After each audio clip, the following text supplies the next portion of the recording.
equal b h minus h plus k ဒီကောင် graph ဒီမှာဆရာတို့ဘာတွေကြောင်းလဲလဲဆိုရင် scale လေးလည်းပါတယ် translation တွေလည်းဘာဖြစ်လဲဆိုရင်ပါပြီးသွားတယ်ဆရာတို့က sin ရဲ့ translation တွေကိုကျွမ်းကျင်ပြီးသားဆိုတော့ဒီကောင်လည်း AC ပဲခါလားနော်အဲ့တော့ဆရာတို့ scale လေးကနေပြီးတော့ translation ဖြစ်သွားတာ equation တွေကိုဒီနေ့က y equal to a cos b h အဲ့လေပြောဆရာတို့ translation ဖြစ်သွားတာလေးကိုရေးလိုက်မယ်y equal to a cos b h minus h plus ဒါလေးမှတ်မိမယ်နော် h minus h ကိုဆရာတို့ h minus h နဲ့နှိုင်းရှင်းလိုက်တော့ h က h ပဲဒီကောင်ကို alpha plus k နဲ့နှိုင်းရှင်းလိုက်တော့ k ကဘာဖြစ်လဲဆိုရင် k ပဲအဲ့တော့ဒီမှာဆိုလို့ရှိရင် k ပေါင်းထားတယ်ဆိုတော့ vertical translation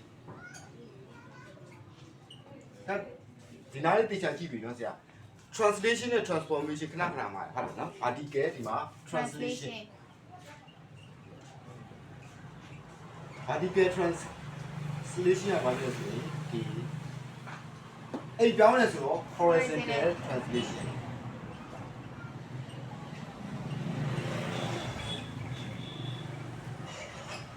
horizontal translation ကဘာဖြစ်လဲဆိုရင် h ကဲအဲ့တော့ဆရာတို့အရင်ဆုံးသူ့ရဲ့မူရင်းဖြစ်တဲ့ y equal to sin ကနေပြီးတော့ point translation ဖြစ်သွားတဲ့ point လေးတွေကြောင်းတာကိုဆရာတို့ပြန်ပြီးတော့နှိပ်လိုက်ရအောင် y equal to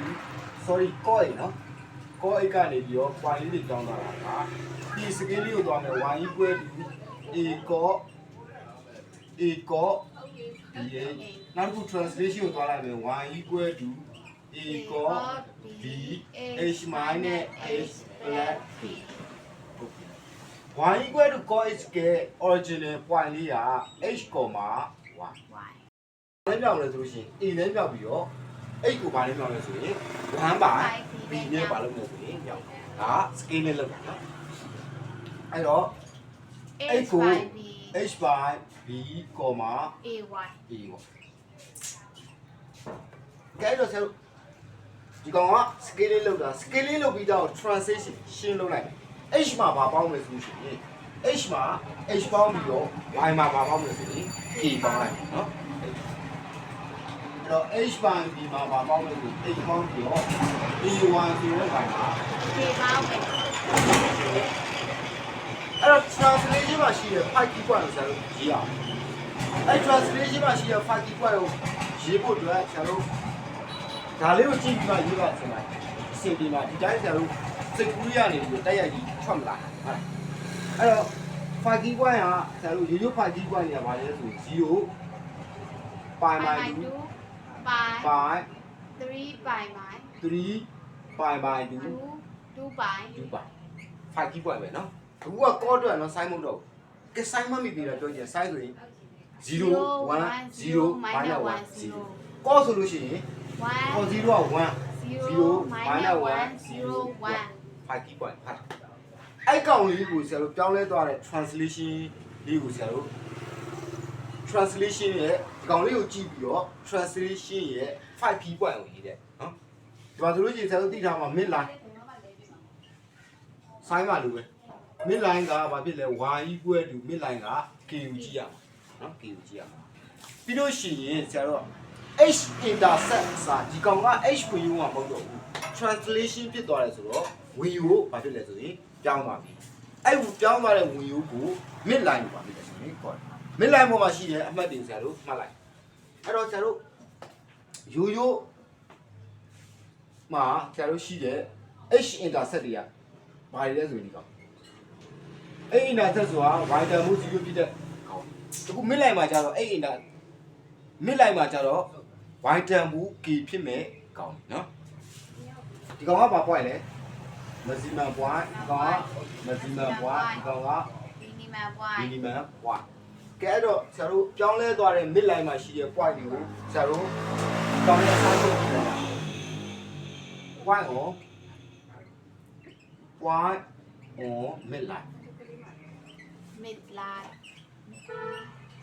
ဟုတ်ဒီကောင် ကော h ပဲရှိဦးသူ့ကိုဆရာတို့အရင်လို့ဘာလုပ်လိုက်လို့ scaling လုပ်လိုက်1 y b နဲ့မြောက်မယ်ဘာနဲ့မြောက်လဲဆိုရင် a နဲ့မြောက်ကဲ1 y b နဲ့မြောက်ခြင်းပိုင်ပါ 2b 2b နော်ပိုင်ပါ 2b ပိုင်ပါ 2b သူ့ကိုဆရာတို့ a နဲ့မြောက်လိုက်မယ်ဆိုရင် 0 အဲ့ကောင်ကဘာလုပ်လိုက်တာလဲဆိုလို့ရှိရင်ဆရာတို့ဘာလုပ်လိုက်တာလဲ scaling လုပ်လိုက်တာဟုတ်ပြီအဲ့ scaling လုပ်တဲ့ကောင် translation လုပ်လိုက် h မှာဘာပေါင်းလဲဆိုလို့ရှိရင် h ပေါင်းပြီးတော့ y ဆိုတဲ့0မှာဘာပေါင်းလဲ k ပေါင်း k ပေါင်းအဲ့တော့မိလိုက်မှာရှိတဲ့ point တစ် point ဟာ y ဒါပဲနော်နောက်တစ်ခု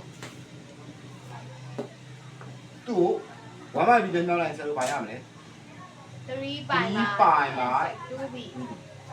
translation တစ်ခါလေးလုပ်လိုက်မယ်ကွာအဲ့ကိုဘာပေါင်းလဲ h ပေါင်းပေါ်မှာဒီကောင်ကိုဆရာတို့ a နဲ့မြောက်လိုက်ရင်0သူ့ကိုဘာပေါင်းလဲဆိုရင် k ပေါင်းမယ်0ကို k ပေါင်းတော့ဘာပြောလဲဆိုရင်ဒီကောင်က translation မှာရှိတဲ့အမှန်တမ်းပြီးလို့ရှိရင်ဆရာတို့ဘာလုပ်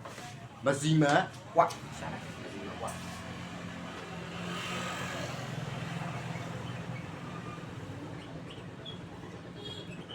မဇီမန် y သူ့ကိုဆရာတို့ဘာနဲ့နောက်လိုက်လဲဆိုရင်1 by b နဲ့နောက်လိုက်တော့0 translation လုပ်လိုက်ဘာမှဒီနေ့လိုက်တော့0 h ပေါင်းတော့ပါလို့ h ပုံမှာဒီကဒါတော့ a black k a black k a ကို1နဲ့ပြောင်းလိုက်မယ် a black k ဟုတ်ပြီနော် a black a black နောက်ခုဒီကဒီမှာပွား2 by နဲ့ပြောင်းလိုက် h by 2 by ကိုဆရာတို့ဘာနဲ့ပြောင်း ဒီနဲ့ 1 by b နဲ့ပြောင်းလိုက်2 by ကို1 by b နဲ့ပြောင်းလိုက်လို့ရှိရင်2 by my b 2 by မှာ b ဆရာတို့ translation လုပ်လိုက်မယ် h ပေါင်းလိုက်မယ်နော်နောက်တစ်ခု a black k a black k a black k ကြားမလားနောက်တစ်ခု minimum ကွာ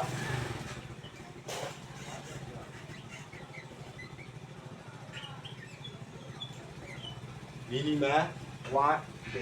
1 point ဆိုတော့မာတက်နေကြတယ် by by b black a ပိုင်ကို b နဲ့မလုပ်နိုင်ဘူးလေ1 by b နဲ့ညှောက်လိုက်ပြီပိုင် by b black translation လုပ်လိုက်တော့8ပေါင်းလိုက်ဒီမှာကွာ9နဲ့1နဲ့ဆရာတို့ညှောက်လိုက်တော့ဗာဖြစ် minus a 9နဲ့ a black k translation လုပ်လိုက်တော့ black ဒါကဘာဖြစ်လဲဆိုလို့ရှိရင် minimum ကွာဒီကောင်ကို5 key ကွာလို့ခေါ်ဒါတော့ရေးရတဲ့အခါမှာပုံဆွဲလို့အစီအပြောင်းအစင်လာတိုင်းလေးရေးလိုက်အရင်ကလို့ဒီမှာရေးရမှာဘာကိုရေးရမှာလဲဆိုဒီကောင်ကိုနော်ပြီးလို့ရှိရင်ဘာလား အဲ့ပါ2 by my by my black မဇီမန်ပြီးလို့ရှိရင်မိလိုက်ပေါ်မှာရှိရကောင်ကွာပြီးလို့ရှိရင်ဘာလားမီလီမန်လာမယ်နောက်တစ်ခုပြီးလို့ရှိရင်ဒါလေးမှတ်ထားမယ်နော်ကဲဟုတ်ပြီအဲ့ဒါဆိုရင်နောက်တဲ့ဒီမှာဆရာတို့ဘာသိရအောင်လဲဆိုတော့ဒီကောင်လေးကဘာလဲဆိုလို့ရှိရင်အဲ့ဘာလဲဆရာခဏမှားတယ် altitude နဲ့ amplitude နော်ဟုတ်ပြီဆရာဟိုနည်းနည်းလေး amplitude amplitude a m p l r p u d e amplitude က a pdf က pdf က2 by ဘာနဲ့ဆောင်းလို့ဆိုရှင် b နဲ့စားမယ်2 by ကို b ရဆောင်းကဲဒါဆိုရင်ဒီမှာ5 key point ဆရာတို့တေချာသိပြီဆိုတော့မလုပ်လိုက်လို့ဆိုရင်5 key point လေးရေးလိုက်ပြီးတော့ဆရာတို့ပုံလေးကိုဆက်လိုက်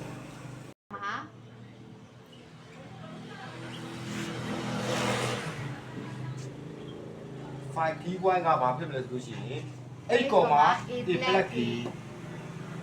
8 comma a black key by by 2b black a နောက်တစ်ခုကဘာဖြစ်မလဲ pi by 2b black h comma k pi by 2b black h comma k နောက်တစ်ခုကဘာလာမလဲဆိုရင် minimum point လေးလာမယ် pi by b black h comma minus a black k ရပါနော်နောက်တစ်ခုဆရာတို့ဘာလာ3 by my 2b အောက်မှာရေးလိုက်မယ်နော်3 pi by 2b plus h ပေါ်ပါ k comma k နောက်တစ်ခုပါလာမလဲကျတို့ကောင်းလား 2 by by b 2 pi by b plus h comma e plus ဒါက translation မှာရှိတယ် 5k point အဲ့ဒါလေးကိုကျတို့ပုံဆွဲလိုက်အဲ့လိုဆရာတစ်စင်ချင်းမဆွဲတော့ဘူးဆိုင်းမှာတော့ဆရာတို့ scaling ကနေပြီးတော့ translation ဖြစ်သွားတာကိုဆွဲတယ်အခု translation ဖြစ်သွားတဲ့ကောင်ကိုတစ်ခါတည်းတက်ဆွဲလိုက်တော့အခုဒီကောင်ဆရာဆွဲလိုက်တဲ့ဒီကောင်ကြီးကဘာလဲဆိုလို့ရှိရင် h ဝင်ရုံမဟုတ်တော့ဘာဖြစ်သွားမလဲဆိုလို့ရှိရင် mid line ပဲ mid line က mid line y တန်ဖို့ကဘာလဲဆိုရင် mid line y တန်ဖို့က k mid line ဖြစ်သွားတယ်ရမယ်နော် y တန် y လေးတော့ y မီယူလေးတော့ဆွဲလိုက်အောင်ဝင်ရုံမှာဆရာတို့ဘာတွေရှိမယ်ဆိုလို့ရှိရင်ဘာတွေဖြစ်သွား a plus k ရယ် minus a plus k ဘောင်ရုံမှာရှိရမှာနော် a plus k ရယ် minus a plus k ဟုတ်ပြီ a plus k ရယ်ဒါလေးသိမယ်နော် ဟုတ် minus a plus k ကဲဆရာတို့ဒီ mid line ပေါ်မှာရှိတဲ့အမှတ်တွေမှန်တယ်များ y တန်မှုကဘာလဲဆိုလို့ရှိရင် k ကဲ y တန်မှု k ကိုဆရာတို့မှား mid line မှာနေရာချဂျာမလိုက်တော့မှာကွာ pi မှာ 2b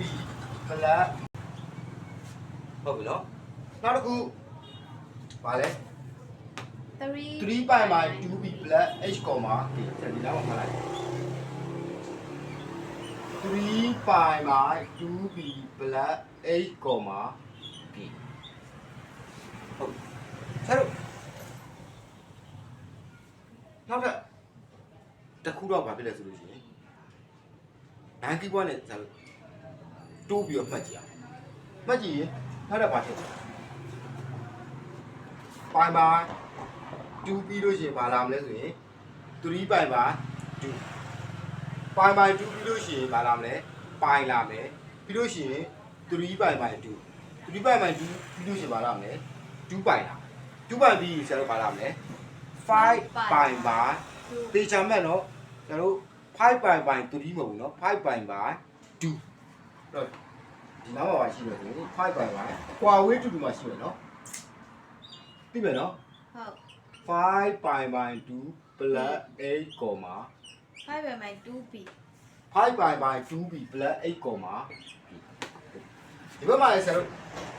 အပေါင်းသိပြီဆိုတော့အနှုတ်ကလွယ်သွားပြီပေါ့အနှုတ်ကလွယ်သွားပြီဆိုတော့ဒီမှာဆရာတို့ပါရှိမယ်သူနဲ့အကွာဝေးအတူတူမှာရှိမယ်နော်အကွာဝေးအတူတူမှာအကွာဝေးအတူတူတော့မှာရှိတယ်ဒီနားလောက်မှာရှိမယ်ဘာရှိမလဲဆရာတို့ pi by 2b plus 8 comma minus pi by 2b plus h comma ဟုတ်ကဲအဲ့တော့မှဒါတို့ဒီကောင်လေးတွေကထားတော့ပါလေလားဟုတ်လား h comma a plus b ဆိုတာဒီစားလေး h comma a plus b ဆိုတာဘယ်မှာလာလဲဆိုရင်ဒီကြားထဲမှာလာဒီမှာကရှိတာက h comma a plus အခရာလေးဆိုတော့နည်းနည်းတော့ရှုပ်ပြီနော်ပြီးလို့ရှိရင်ဒီနှစ်ခုကြားထဲမှာလာမှာဒီနှစ်ခုကြားထဲမှာဆက်လို့ပါလာဒီနှစ်ခုကြားထဲမှာပါလာမလဲဆိုရင်ပိုင်2ပြီးတော့ပိုင်2ပြီးတော့ပါလဲပါဒါဆိုရင်ဒီမှာဘာရှိလဲဆိုရင်ဒီအမှတ်ကဘာမှပေးလဲပြီးလို့ရှိရင် pi pi b plus a h comma minus a minus a plus k e plus k ဒီမှာကျတော့ minus a plus သိလားကဲပြီးလို့ရှိရင်ဆရာတို့ဒီနှစ်ခုကြားထဲမှာလာမှာနော်ဒီနှစ်ခုကြားထဲမှာဆရာတို့ပါလာ 2 pi my b အပေါ်မှာရှိပါမှာဟုတ်လားမရှိမယ်နော်3 pi ပြီးလို့ရှိရင်3 pi မှာ2ပြီးလို့ရှိရင်ဘာလာလဲဆိုလို့ရှိရင်2 pi အဲ့တော့ဒီကောင်ကဘာဖြစ်လဲဆိုရင်2 pi မှာ b plus 8 plus h comma a plus k a plus comma e plus k နားလည်မလားကဲနားလည်မယ်ဆိုလို့ရှိရင်နောက်တစ်ခုလေးပဲထပ်ဆွဲလိုက်ဟုတ်လားဒီနှစ်ခုရဲ့အလဲကောင်တက်တဲ့ဒီနားလောက်မှာဆိုတော့ဒီနားလောက်က h တော့ပါရှိမယ်ဆိုရင်5 pi by 2b 2ပြီးတော့ဆရာတို့ပါလား 3 by my b 3 by my b plus x ဟာ3 by my b plus a, minus a plus plus k ရမှာနော်ဖြည်းဖြည်းလေးစဉ်းစားကြည့်အဲ့တော့ဆရာတို့ဒီမှာတစ် point လောက်ထည့်လိုက်မယ်ဒီတစ်ခုရဲ့ဂျာဒီလေကောင်တော့အကွာဝေးဆိုတော့ဒီတော့အကွာဝေးဒီနေရာမှာဆရာတို့ဘာရှိမလဲဆိုလို့ရှိရင်ဘယ်ကိုရောက်အောက်ဘက်ကိုရောက်မှာပေါ့အောက်ပြီးတော့အပေါ်ပြီးတော့အောက်ဟုတ်လားအဲ့တော့ဒီမှာပိုင်းပိုင်း2ဆိုတော့ဒီညမှာဆရာတို့ပါရှိမှာလေဒီနားလေးမှာပါ by my b မိုင်းနဲ့ နဲ့ by my b ပိုင်းပိုင်း2ဆိုပိုင်းပဲရှိတော့ပိုင်းပိုင်း plus h, minus a plus k minus a plus အဲ့ဒါလေးနားလဲပါတေချာလေးကြည့်လိုက်အောင်တေချာလေးသဘောပေါက်ပါသိမလားပြီးတော့မှဆရာတို့ဘာလုပ်လိုက်လဲဆိုလို့ရှိရင်ပုံဆွဲလိုက်ပုံဆွဲလိုက်မယ်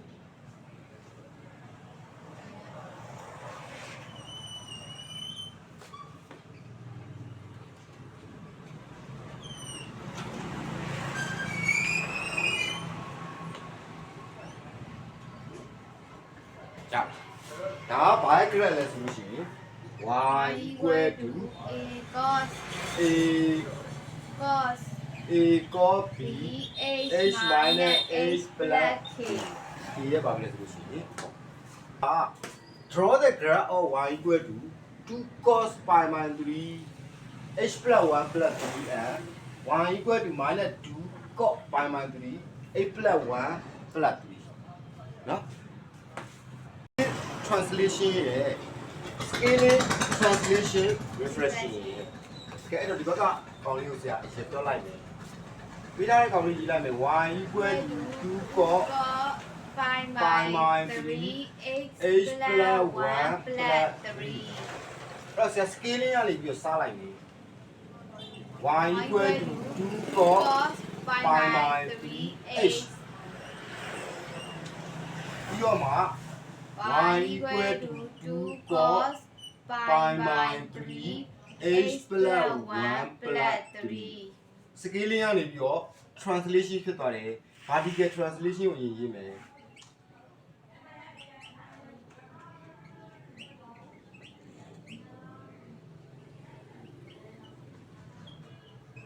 ကီဒီ8ဒီကိုဆရာတို့သိကြချောင်းဒီမှာကဘာလဲနိုင်ကြည့်လို့လဲဆိုရင် h minus h ဒါကြီးတစ်ခုလုံးက f4h plus k တော့ k တန်မှုက 3 h တန်မှုက minus 1 minus 1 k တန်မှုက3 h တန်မှုက minus 1 h တန်မှု minus 1ဆိုတာက horizontal translation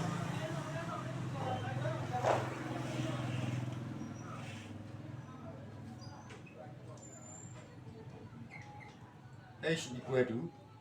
minus 1 1 h equal to minus 1ကဲအဲ့တော့မှဆရာတို့ဘာရေးလိုက်တော့မလဲဆိုလို့ရှိရင်5ကြီးกว่าရေးလိုက်နော် y ကအရင်ရှိတာက8, y translation မဖြစ်ခင်ဆရာတို့ scaling ဖြစ်သွားတာက8ကိုဘာနဲ့နှောက်မလဲဆိုရင် pi by 3ဆိုတော့ဆရာတို့ဘာနဲ့နှောက်3 by pi နဲ့ 3 by pi နဲ့8ကိုနှောက် 3h အဲ့တော့ by 3h by pi sorry 3 ပါဖြစ်တယ် x h by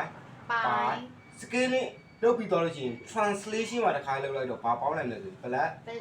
h ပေါင်းလိုက်8တန်မို့ဘယ်လောက်လဲ minus 1 minus 1 comma ဟုတ်ပြီ1ကိုဆရာတို့ဘာနဲ့ပြောင်းမလဲဆိုရင် 2နဲ့ 2 မြောက် နဲ့ပြောင်းမယ် 2 1လုပ်ပြီးတော့ရင်ဆရာတို့ translation လုပ်လိုက်မယ် k တန်မို့ plus k ဆိုတော့ plus အဲ့တော့မှာဆရာတို့ဘာလေးရေးလိုက်လဲဆို midline midline y equal to k ဆို k တန်မို့ကဘယ်လောက်လဲဆိုရင် 3 ပြီးလို့ရှိရင် midline ပေါ်မှာရှိတဲ့အမှတ်တွေရေးမယ် points on midline points on midline ကဘာတွေဖြစ်မလဲဆိုလို့ရှိရင် pi by 2 h ညမှာ pi by 2ကိုသွင်းပါနော် pi by 2ကိုသွင်းလိုက်မယ်ဆိုရင်ဆရာတို့ဘာဖြစ်သွားလဲ 3 by 2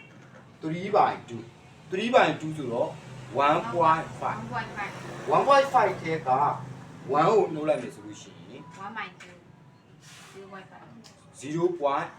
0.5ဆိုတော့ 1 1 minus 2 ရမယ်နော်စိတ်ကြုပ်လေးနဲ့ဒီမှာကြည့်လို့ရတာပဲဟုတ် 1 minus နောက်ကဒီနေရာမှာဆရာတို့ဘာသွင်းလိုက်မလဲဆိုလို့ရှိရင်0သွင်းလိုက်မယ် 3 ကောမာဘာဖြစ်လဲဆိုလို့ရှိရင်0 plus 3ဆိုတော့3တခုနောက်တစ်ခု h နေရာမှာဘာကိုသွင်းလိုက်မလဲဆိုရင်3 pi by 2ကိုသွင်းလိုက်မယ်3 pi by 2ကိုသွင်းလိုက်မယ်ဆိုလို့ရှိရင် pi နဲ့ pi နဲ့ကြည့်တော့3 3 3 9ကိုဘာနဲ့စားမလဲဆိုရင် 2နဲ့စားမယ် ကို2နဲ့စားကို2နဲ့စားလိုက်မယ်ဆိုလို့ရှိရင်ဘာဖြစ်လဲဆို4.5 4.5တရား1အောင်လုပ်လိုက်တာပါဗျာ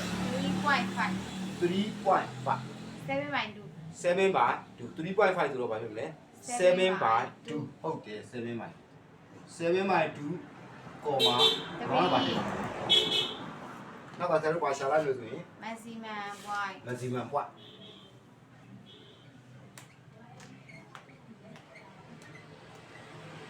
maximum point လေးကဒီကောင်သူ့နေရာမှာကျွန်တော်0သွင်းလိုက်မယ်0 minus 1ဆိုတော့ဘာဖြစ်သွားမလဲ minus 1 minus 1ကောမာဒီကောင်းနေရာမှာဘာသွင်းလိုက်မလဲ 1 1သွင်းလိုက်မယ်နှစ်တက်လီနှစ်minus 1ကောမာ5 2နောက်2ပါဒီမှာနော် 2 by 2ပါဒီနေရာမှာဆရာတို့2ပိုင်ကိုသွင်းလိုက်မယ်ဆိုရင်ဘာဖြစ်သွားမလဲ 6 စစ်ထဲကနေပြစ်ဖို့တော့ 5 5 5 comma 5 5ကောမာဒီနေရာမှာ1ဆိုတော့5ကောမာဒါလေးသိချာသိပဲနော် ဒီပဲ ပြီးလေနောက်က minimum ဟော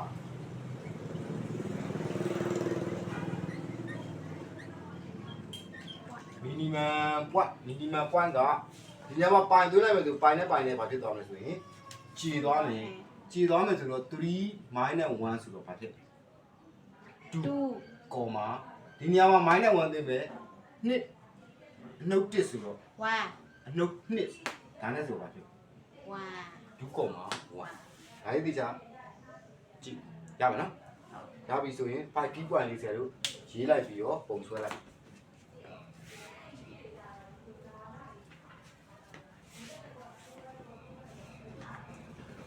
5 key point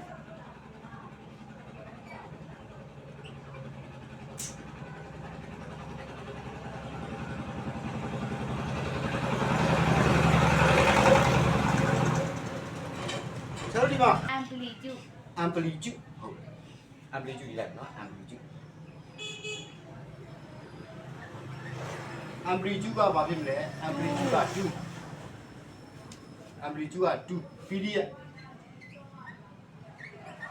PD က2ပိုင်ကိုဆရာတို့ဘာနဲ့စားမလဲဆိုရင်ပိုင်ပိုင်3နဲ့စားနော် 6 2ပိုင်ကိုပိုင်ပိုင်3နဲ့စားမယ်ဆိုတော့ဘာဖြစ်မလဲဆိုရင်6 midline ကဒီမှာရေးပြီးသွားပြီအဲ့တော့မှဆရာတို့5 key point ကိုရေးမယ်ဘယ်ကနေစရေးလိုက်မလဲဆိုရင်ဒီ maximum point လေးဒီကောင်လေးကနေစရေးလိုက်မယ် minus 1 comma 5 1 by ပြီးလို့ရှိရင်ဆရာတို့ဘာရေးမလဲဆိုဒီကောင်လေးရေးလိုက်မယ် 1 by 1 by 2 comma 3 2 comma 1 နောက်တစ်ခါဘာရေးလိုက်မလဲဆိုလို့ရှိရင်ဒီကောင်လေးရေးလိုက်မယ်2 comma 1 2 comma 1နောက်တစ်ခုဘာရေးလိုက်မယ်ပြောင်းရေးမယ်7 by 2 comma 3 3 နောက်တစ်ခုဘာရေးမလဲဆိုရင်5 comma 5 comma 5 ဒါက h ဝင်ယူဒါက y ဝင်ယူကျတော့ h ဒီမှာဘယ်လောက်အများဆုံးရှိမလဲဆိုရင်အများဆုံးဘယ်လောက်ရှိမလဲဆို5ရှိမယ်နော်5ဆိုတော့1 2 3 4 5 6 7 1 2 3 y နေရ y နေလည်းပါပြီလေဆိုလို့5 1 2 3 4 5 1ကွာဝေးရတော့ဒီလိုကျင်းပလိုက်တော့0 3 4 5 minus 5 5 0ကောင်းရပါပြန်လို့ဆိုတော့1 2 3 4 5 6 7 minus 1 minus 2 minus 3 minus 1 minus 2 minus 3 minus 4 1 2 3 4 ကဲဒီကပြောရမယ်ဆိုလို့ ရှိရင် mid line လေးဆွဲရမယ် mid line ကဘာဖြစ်လဲဆိုရင် k တန်ဖိုး3 k တန်ဖိုး3ဆိုတော့ဘာဖြစ်မလဲဆိုရင်ဒီမှာဖြစ်မယ်3 mid line midline y equal to 3 y equal to 3ဟုတ်ပြီပထမဆုံးမှတ်ကိုချမယ် -1, 5 -1, 5ဆိုတော့မှာရှိတယ်ဒီနေရာမှာ -1, 5ဆိုပြီးရှိတယ်နောက်တစ်ခု 1/2, 3 1/2 ဆိုတော့ 0.5 3ဆိုတော့မှာရှိတယ် midline ဟာ 1/2, နောက်တစ်ခု 2.1 2.1ဆိုတော့ဘာမှရှိတယ်ဘာမှရှိမယ်ဟုတ်ပြီနော် 2.1 နောက်က 3.5, 3.5 ဆို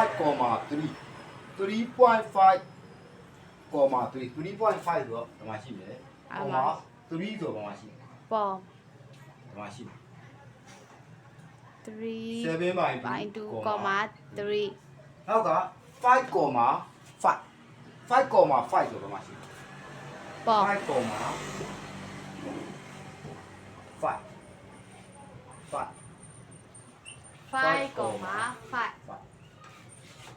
ဒီမှာ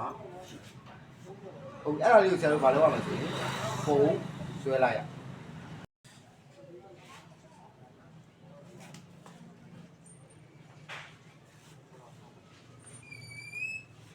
ဲ့တော့သူ့လိုကွာဝေးဆိုပြီးဆွဲချလိုက်တာပေါ့ရပြီဟုတ်ပြီအဲ့ဒါဘာရဲ့ပုံလဲဆိုလို့ရှိရင် y equal to y equal to 2 cos pi by 3 pi by 3 h plus 1 plus 3ရဲ့ပေါ့နော်အဲ့မှာဆရာတို့ဘာလေးသိအောင်လို့ဆိုလို့ရှိရင် amplitude ကဆရာတို့3ဟုတ် amplitude ကဘာဖြစ်လဲဆိုလို့ရှိရင်2ဟုတ်တယ်နော် amplitude ကဘယ်နှကွက်2ကွက်ဟုတ်လားအဲ့တော့ domain က r rate ကဘယ်နဲ့ကြားမှာရှိတယ်ဆိုရင် y set တဲ့ y set တဲ့ ဘယ်နဲ့ပဲကြားမှာရှိ 1 နဲ့ 5 နဲ့ကြာ 1နဲ့5နဲ့ကြားမှာရှိတယ်နော်1နဲ့5နဲ့ 1 less than equal y less than equal 5 5ကြားကဲအဲ့ဒါဆိုလို့ရှိရင်နောက်တစ်ခုကဆရာတို့ဘာပဲပြောင်းသွားလဲ y ရဲ့လက္ခဏာပြောင်းသွားတယ်ဆိုတော့ဘာဖြစ်လဲ reflection on h axis မှာနေရာပြောင်းသွားကဲအဲ့ဒါဆိုရင်ဘာလေးတွေပြောင်းသွားဒီကောင်တွေကဒီတိုင်းပဲသိလားဒီမှာပဲဆက်ပြီးဆွဲလိုက်မယ်လေ ဟုတ်ကဲ့ ရမှာကောင်လေးတွေကဒီတိုင်းပဲဘာတွေပဲပြောင်းသွားမလို့ဆိုလို့ရှိရင်ဒီကောင်တွေပဲလက္ခဏာပြောင်းသွားုံးလေးအခွက်တီထားလေးကျွန်တော်လက္ခဏာပြောင်းသွားမယ်ဆိုပြီးတော့ဘာဖြစ်သွားမလဲဆို reflection ပြည့်တယ်ဆိုတော့ကြောင်းနဲ့ဖြစ်သွားမှာပေါ့အဲ့တော့ဒီနေရာမှာတတိထားမှာကဒီမှာ -1.5 ဆိုရင်အောက်မှာ -1, -5 ဆိုပြီးတော့တွားပြီးတော့-5ဆိုရင်ဘာဖြစ်သွားလဲဒီကြည့်ရပါအဲ့တော့ဒါလေးကိုကြည့်ရမှာဒီမှာဘယ်နှကွက်လက်ဆိုလို့ရှိရင်2ကွက်ဒီမိလာရဲ့ဒီအမကလေးကဘာဖြစ်လဲဆိုလို့ရှိရင်2ကွက်-1, 2ကွက်အဲ့ဒါဆိုလို့ရှိရင်သူ့ကို reflection လုပ်မယ်ဆိုလို့ရှိရင်အိတ်ကလက္ခဏာမပြောင်းဘူးဘာရဲ့လက္ခဏာပဲပြောင်းမယ်yရဲ့လက္ခဏာပဲပြောင်းလိုက်တဲ့အခါမှာကျတော့အောက်ကိုဘယ်နှကွက်ဆင်းသွား နှစ်ကွက်ဆင်းအောင် 2ကွက်ဆင်းသွားတယ်အဲ့တော့2ကွက်ဆင်းသွားမယ်ဒီနားမှာရှိတဲ့အမကလေးကဘာဖြစ်သွားလဲဆိုတော့ -1, 1 -1 ပေါ်မှာအဲ့ဒါလေးသဘောပေါက်ဘူးပေါက် ဟုတ် ပေါက်မယ်နော်အဲ့ဒါလေးဘာဖြစ်လဲဆိုရင်သဘောပေါက်ကဲအဲ့တိုင်းပဲဆရာတို့2.1ကနေပြီးတော့ဆရာတို့ကဘာဖြစ်လဲဆိုရင် refreshing ဖြစ်သွားတာ h ဝင်ရုံမှာ refreshing ဖြစ်သွားတာဆိုတော့ပြောင်းမယ်ဖြစ်သွားအဲ့တော့ h ဝင်ရုံမှာ refreshing ဖြစ်သွားတယ် y ရဲ့လက္ခဏာပြောင်းမယ်ဆိုရင်2.1ဆိုလို့ရှိရင်2, -1 ဆိုလို့ရှိရင်ဆရာတို့လုံးဝကြီးဘာဖြစ်သွားလဲဆိုရင်လွဲသွားတယ်ယူရောက်သွားအဲ့တော့2.1 2.5 ဒါလည်းမနဲ့လာပဲ နှစ်ကွက် 2ကွက်ဆိုတော့ဒီကအပေါ်2ကွက်တက်လိုက်လို့ဆိုပြီးဘာဖြစ်သွားမလဲ 2.5 2.5ဒီနောက်ဆိုတော့အဲ့ဒီသဘောပေါက်မှသိချက်ချင်း ဒီကောင်လေးက 5,5 y ရဲ့လက္ခဏာပြောင်းမယ်ဆိုပြီးတော့ 5,-5 ဆိုတဲ့အောက်ကိုဆင်းသွားလို့ရတယ်